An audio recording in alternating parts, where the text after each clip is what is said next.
Bonjour tout le monde, puis merci d'être là encore. Hey, après une 15e, on est rendu au 15e compte dans le projet de pour aller au-delà des décomptes, un compte par jour. Et puis là, c'est histoire de porter notre regard vers le décompte finement, sans doute, hein, on espère tout. Mais là, si vous êtes encore là, si vous êtes au rendez-vous là après 15, là, c'est que soit que vous avez regardé toutes les séries qui vous avaient été suggérées là, sur Netflix, YouTube ou sur Tout.tv Extra ou sur toutes ces affaires. Il y en a tellement de choses qui vous sont proposées. Vous avez tout regardé ce qui vous avait été suggéré. Vous avez zoomé ou messengeré ou échangé, finalement, rencontré vos amis, familles sur les différentes plateformes de rencontres là, qui sont proposées aussi. Peut-être que c'est parce que vous êtes curieux. Peut-être que, ouais, c'est la curiosité qui fait que vous êtes là. Puis peut-être que, aussi, peut-être que vous êtes vraiment en Firwapé. Peut-être que vous souhaitez être membre officiel du REVE, du REVE, du Réseau des embellisseurs de vie engagés. Peut-être que même, il y en a qui aspirent mettre sur pied dans votre milieu, là, dans votre milieu de vie, une cellule active du rêve, là, quand vous allez pouvoir sortir de votre cellule à vous, cellule actuelle, quand vous allez avoir recouvré votre liberté, enfin, hein, peut-être qu'il y en a qui souhaitent ça. Je vous rappelle que le rêve, l'idée du rêve, du réseau des embellisseurs de vie engagés, c'est qu'en ce printemps 2020 tellement particulier, de faire fleurir la bienveillance et qu'ensemble, on savoure le fruit de la solidarité. C'est ça qui est l'idée derrière tout ça. Ben oui. Par ailleurs, OK. Par ailleurs, ça a l'air que la respiration de communion avec le paysage, c'est pas si évident que ça pour tout le monde. Bon. OK. Il y en a qui voudraient plus de détails là, pour pratiquer le mieux possible. Là, écoutez, je travaille sur un tutoriel qui va être à votre disposition, puis ça devrait venir le sous peu. Apparemment aussi, il faut dire que tous les paysages incitent pas autant et appellent pas autant à la communion les uns que les autres. Hein. Il y a des décors qui sont plus favorables que d'autres à communier avec le décor. Peut-être difficile de communier avec ton paysage quand tu le vois comme une prison, puis que toi, tu le vois comme un prisonnier, pour dire. Hein. Ce qui est important de garder à l'esprit, toutefois, c'est par rapport à la sentence. C'est pas une sentence à perpétuité, c'est une sentence indéterminée. Mais on a de la misère avec ça, l'indéterminé. Hein? Oh, mon Dieu. Mais c'est indéterminé pour l'instant. Pour l'instant, peut-être que dans le prochain instant, ça va être déterminé. On va le savoir quand. On le sait pas. Mais on sait certain qu'on va s'en sortir, qu'on va sortir à un moment donné, qu'on va pouvoir, oui, sortir. C'est plus qu'une certitude, c'est une conviction. Puis, cette conviction-là, elle vient nourrir, puis elle est aussi nourrie par notre aspiration à sortir, à s'en sortir, puis à s'en sortir mieux que qu'est-ce qu'on était quand on est rentré. Hein? C'est-tu possible de sortir mieux qu'on était quand on est rentré? Je pense que oui. Moi, je pense que c'est fort possible. Fort possible. Là, les moments satisfaisants dans votre décor sont peut-être plus rares actuellement. Ils sont peut-être plus rares que ceux que vous avez vécus dans ce décor-là et que ceux que vous pensiez vivre éventuellement dans ce décor-là. Peut-être que les moments déplaisants étouffent les moments satisfaisants. Mais là, il faut essayer de regarder en dessous de ça.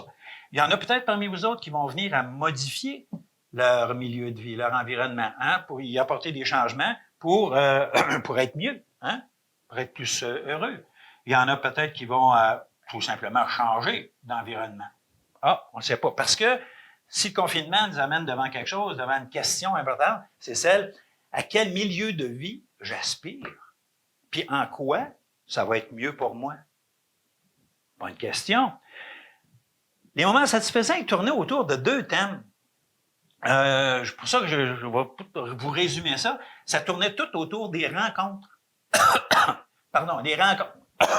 Des rencontres virtuelles ou les rencontres vraiment physiques, en personne, avec distance respectée. Mais on s'aperçoit qu'il y a des rapprochements qui se font. On ne donnera pas de nom. Et l'autre thème, c'est le plein air, dehors. Les moments satisfaisants, dehors. La plupart des... beaucoup de moments étaient vécus dehors. Ouais. Et là, aujourd'hui, le 15e conte, on va aborder quelque chose, ça amène un thème qui est très répandu ces temps-ci, à savoir la présence pour entendre les dernières paroles prononcées par une personne avant de mourir. Ah. Être présent pour ça. Puis là, ce qu'on s'aperçoit, c'est que peut-être que pour plusieurs des personnes qui sont décédées en CHSLD là, récemment, il y en a peut-être pour qui c'était moins problématique, ça a été moins difficile d'avoir personne à qui laisser une dernière parole que ça l'a été pour les personnes qui n'ont pas pu être là au cas qu'il y en ait une dernière parole. Ou pour tout simplement peut-être dire votre dernière parole, votre dernier mot à la personne qui part. Lui dire un pardon ou un merci. Un jour, M. Aimé m'a raconté les dernières paroles qu'il a entendues de la vieille souche. Pas la dernière visite qu'il a faite à la vieille souche, parce qu'il était allé la visiter après et qu'il était resté silencieux, mais les dernières paroles qu'il avait entendues d'elle. Cette fois-là, il était allé à l'étang du soleil levant, où la vieille souche était encore. Puis au lieu de prendre le sentier habituel pour y aller, il avait suivi le ruisseau. Il avait remonté le ruisseau. Puis ça y rappelait, des fois avec sa mère qui parlait avec l'eau, il prenait le ruisseau pour aller à l'étang du soleil levant. Puis là, il repensait à sa mère. Il repensait à sa mère qui racontait l'eau du ruisseau. Il est arrivé au petit barrage en palier. Et puis, il a dit bonjour à son ami Sept Pattes, puis il a continué jusqu'au grand barrage. Grand barrage qu'il faut escalader, qui a quoi, une quinzaine de pieds, et puis que là, est rendu sur le barrage. Là, il y avait l'étang face à lui, puis il y avait la vieille souche qui était à une centaine de pas un peu plus loin. Et puis là, il a remarqué qu'il y avait un silence particulier qui régnait sur tout l'étang. Un silence qui venait du ruisseau des larmes de montagne. Puis c'est très bien que quand le silence vient de là, il peut être porteur parfois des paroles, des histoires de la vieille souche. Mais il ne l'est pas tout le temps nécessairement. Mais ce matin-là, il y avait quelque chose qui donnait confiance. Il était optimiste que, oui, il entendrait quelque chose. Puis il n'était pas tout seul à être optimiste parce qu'il sentait bien que tout autour, tout ce qui était vivant autour, était en attente dans ce silence-là. La vieille, même si elle était vieille et rabougrie et tout ça, puis était encore considérée comme la reine de la place, même s'il y en a qui disaient qu'elle était morte ou presque morte et tout, mais il y en a qui disaient qu'elle était éternelle. Pour le père, c'était comme un peu sa mère, puis une mère, c'est éternel à quelque part. Tout le monde attendait. Et elle aussi, elle attendait. Elle attendait le bon moment. Elle laissait le soleil monter, réchauffer, la réchauffer. Elle allait puiser dans ses racines l'énergie qui allait y être nécessaire. Il y avait dans son attente, dans sa présence, une certaine prestance. Et finalement, l'attente a été récompensée. Là, il a entendu... Je vous ai-tu raconté les 2 dernières feuilles que j'ai faites? Elle parlait comme si elle s'adressait aux petites fougères qui étaient à côté d'elle, des fougères. Elle savait bien qu'elle ne les avait pas racontées. C'était des fougères du printemps qui n'étaient pas là l'année d'avant. Puis ça faisait longtemps qu'elle n'avait pas parlé. Puis, sans plus attendre leur réponse, elle dit « Oh, j'en ai porté juste 2. Puis je les ai pas gardées longtemps. Hein. Les feuilles de souche sont ben volages. Là, il y a une des petites fougères qui a répondu. Elle dit, vous voulez certainement dire des feuilles que vous avez portées, qui sont tombées sur vous, là. Non, elle répond. Non, des feuilles que j'ai faites. J'ai bien dit des feuilles que j'ai faites. Ah! Hey, là, le suspense était là sur tout l'étang. Puis là, pour renchérir, elle dit, il y a même eu un témoin. Il y a même eu un témoin. Il y a M. Jean qui en a parlé dans l'Écho. Ah! Là, elle a laissé un petit peu de silence pour donner encore plus de valeur à l'argument qu'elle venait de lui donner. Puis, elle est partie dans son histoire. Elle dit, ce matin-là, c'était un matin où il y avait un beau soleil comme on en a un aujourd'hui, avec en prime, justement, un beau reflet sur l'eau et pas un frisson. Pas un frisson. Le rocher de l'eau était basse parce que le temps avait été sec. Le rocher de juillet était très grand, très grand. Et puis, mais là, peut-être à cause de cette sécheresse-là, ma sensibilité était différente. J'ai senti une vibration qui venait de l'ouest. Et j'ai senti, c'était une chenille qui rampait sur le sol à travers les branches, les herbes et puis les roches. Et là, j'ai à un moment donné senti son parfum. Puis il y avait dans son parfum comme un sentiment d'urgence. Elle faisait pas juste se chercher quelque chose à manger, il y avait de l'urgence dans son parfum.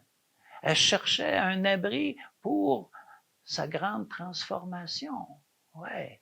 Et c'est là que j'ai souhaité qu'elle me choisisse comme abri. Ah, quel plaisir j'ai ressenti de la sentir monter sur mon tronc. Je savais que ça lui demandait des efforts, mais quand le moment appelle la transformation, ben l'effort doit être soutenu.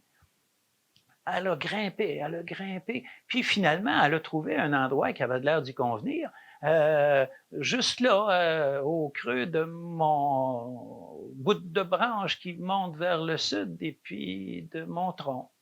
Elle s'est installée, elle a repris son souffle et puis sa respiration s'est faite plus lente, plus tranquille. Puis sa respiration s'est faite de soie. Et là, la soie s'est mise à l'envelopper. Elle s'est retrouvée enveloppée dans un cocon qui allait être son vaisseau vers la transformation qu'elle souhaitait. Je savais qu'à partir de ce moment-là, je ne pouvais plus faire grand-chose, sinon que de la protéger du mieux que je pouvais. C'est ce que j'ai fait. Et puis, à un moment donné, un matin où j'avais presque oublié qu'elle était là, j'ai senti une petite vibration qui venait. Une petite vibration qui venait pas là, du vent dans mes lambeaux d'écorce ou ben non, d'un animal qui passait puis qui faisait vibrer le sol. Non, non, ça venait du creux de mon moignon. Ça venait du cocon au creux, là. Ah! Là, je me suis dit, ça va-tu être aujourd'hui? J'avais le sentiment que oui, c'était pour être aujourd'hui. J'avais eu des doutes parfois parce que oui, j'ai porté des cocons qui se sont avérés être des enveloppes inutiles. Et puis, non, mais là, et j'en avais la preuve aujourd'hui de cet optimisme-là que j'avais eu. Oui, ça venait du cocon. Et je me disais, le soleil va aider. Oui, bien sûr. Mais je savais que l'effort devait venir de l'intérieur. La liberté vient de l'intérieur. Oui. Et puis, les sons se sont mis à devenir de plus en plus forts, les vibrations aussi.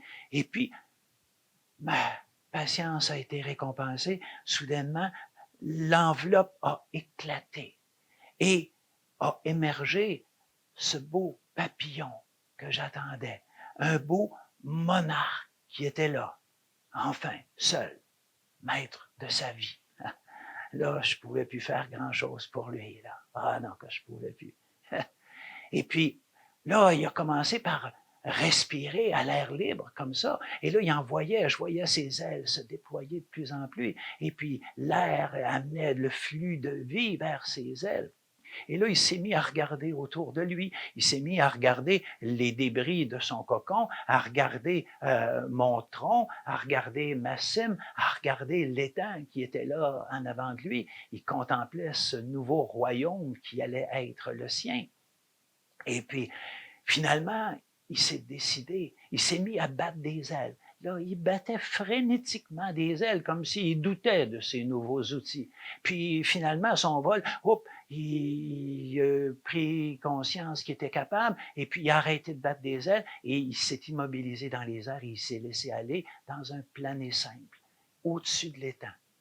Je le regardais aller, et je me disais, ça me faisait penser aux feuilles que j'ai vues s'envoler loin de moi comme ça. Puis j'en ai-tu vu des feuilles, des milliers de feuilles que j'avais faites, que j'avais portées, puis qui s'éloignaient de moi. Mais là, soudainement, rendu au-dessus de l'étang, là, il a voulu éviter l'écrasement sur l'étang et puis la noyade. Il a donné quelques coups d'aile, puis il a amorcé un virage et il est revenu vers moi. Il revenait vers moi. Mes feuilles faisaient jamais ça, de revenir vers moi. Mais là, lui, il revient vers moi et il se pose sur la cime, sur ma cime rabougrie. Il se pose là et il reprend son souffle en regardant son nouveau royaume. C'est là que j'ai eu le sentiment de porter des feuilles que j'avais faites. Et là, ça m'a donné l'énergie d'aller chercher puiser dans mes racines, mes restants de racines qui pouvaient me rester, aller chercher l'énergie de la terre. Et là, je la dirigeais vers ces feuilles éphémères qui étaient là, sur ma cime. Et puis lui, probablement, en se sentant poussé par cette énergie-là que j'y envoyais, puis attiré par le vaste espace qu'il avait devant lui, il a ramené ses ailes au-dessus de lui, comme ça, comme une prière à la vie. Et là, il les a rabattues, puis il s'est envolé, confiant que son vol le porterait. Il est parti, puis il s'est envolé au-dessus de l'étang. Je l'ai perdu de vue. Je ne l'ai jamais revu. Là, le silence est retombé sur l'étang. Le père était sur le barrage, il avait écouté attentivement. Là, il a senti une brise qui venait d'en bas, qui venait du ruisseau, qui a monté, une brise qui était comme un merci à la vieille souche, puis une brise qui a amené l'odeur du père Lassouche et toute là-dedans. Et c'est là qu'il a senti qu'il pouvait bouger. Il a fait le tour, il a contourné l'étang, il s'est rendu auprès de la vieille. La vieille a dit, Aimé, je croyais bien avoir senti ta présence. Ben oui. Mais elle dit, tu vois, Aimé, non, j'ai plus de doute comme j'ai pu en avoir parfois. Non, je sais que je suis en transformation et puis que ma transformation va nourrir la vie. Je sais que pour qu'une transformation soit une véritable métamorphose, le travail doit venir de l'intérieur. Puis toi, Aimé, toi, de quel papillon t'es la chenille? Ça a été les derniers mots que la vieille souche a dit au père Lassouche. Ça a été les derniers mots qu'elle a dit. Il est retourné bien des fois après, mais elle n'a jamais pu parler, même s'il pouvait s'imaginer ben des mots dans son écorce. Pour devoir du soir, je me demande si votre cocon, le cocon dans lequel vous êtes confiné depuis plus qu'un mois, ce cocon-là, es-tu une source de métamorphose pour vous? Allez-vous vous métamorphoser en quelque chose? J'aimerais bien ça le savoir. Fait que là, vous allez me dire ça. Vous continuez de noter vos 2 moments satisfaisants, puis vous pratiquez aussi, j'espère que vous avez pratiqué la respiration de communion avec le paysage. Bien conscient que ça va bien des devoirs, mais vous avez le temps. Vous avez le temps. Peut-être que ça va nourrir votre transformation, votre métamorphose. Je compte pour vous, puis je compte sur vous. On se voit demain, 14h.